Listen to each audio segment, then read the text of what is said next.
Pakitong. Tom, Pakitong, Kitong. Yes. Are you Chinese?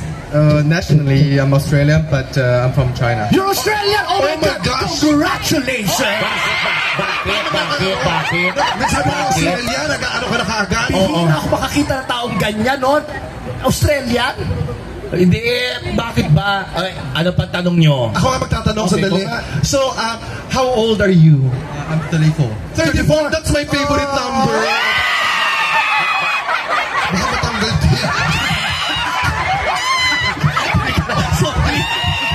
Mga kaibigan, dumating na ang Kura Paroko. Umangat, nakita nila, may isa pa akong noo. Nakakahiya. What do you do here in Hong Kong? Well, I'm doing payment business. You're doing a business? I'm doing payment. Oh. So, what's your problem? Wala kang problema. Kasi naintindihan, kaya... Anyways, you are so good looking. Yes. You are really handsome. Are you single? Well, I have a girlfriend. It's okay. I also have girlfriend. I think it's sad because I'm his girlfriend. Pet ka niya, pet. Do you find... This is Lassie. This is Chad, and I'm MC.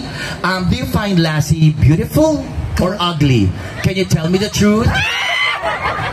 Handsome. Ako nagtatanong. Okay. Tom, how do you find me? Did you find it? How did you find it? If you're going to... Okay. Okay, I will try. Tom? Alam niyo, hihina niya sa English. Ganito, kayo magtagalog, ako magta-translate. Sige. Translator, anong gusto niyong sabihin, ita-translate ko? Kunyari, wala kang girlfriend. Yun.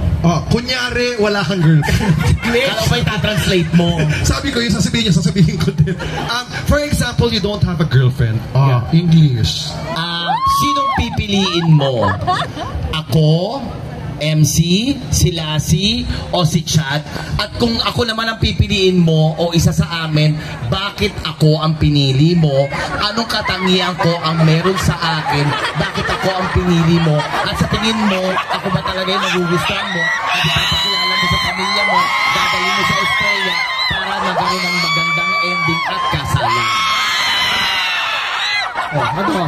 Sira ulo ka. Translator ako, hindi computer. Ano? Did you hear that? amongst the three of us. Yes.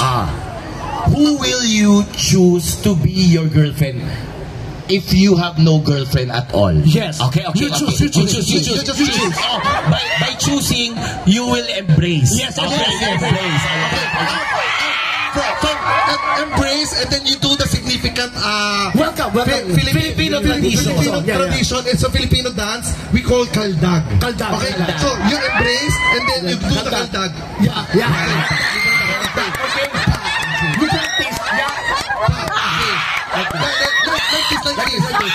We call this in the Philippines Tradition. kaldag. It's a Philippine dance, and you do it by partner. Yes. Okay, you embrace your partner, and then you kaldag. If you choose one of Just one. If you want two or more attempts, let's go to the hotel. If we will be real girls, and you don't have a girlfriend, who would you choose, and why would you throw her? Hindi ba throw? Okay. Wait. You go there. Go there. Okay, you hot and you kaldag. Okay. Okay, 1, 2, 3. Okay, choose. Oh my God!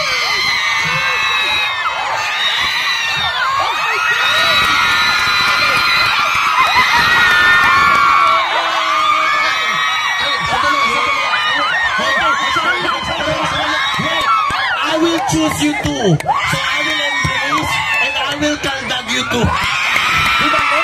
Sandali.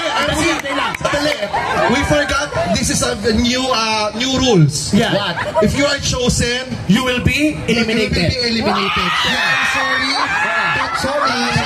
are eliminated. Okay, just Ito parang Miss Miss Universe? Oo, ganun elimination yun. So just the two of us. Two of us. You choose.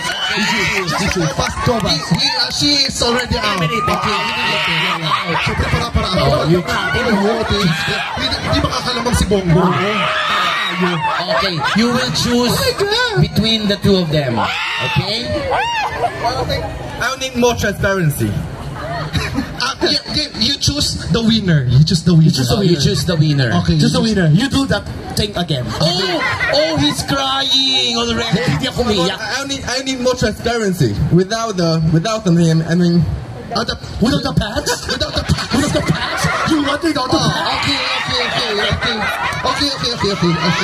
Hindi na.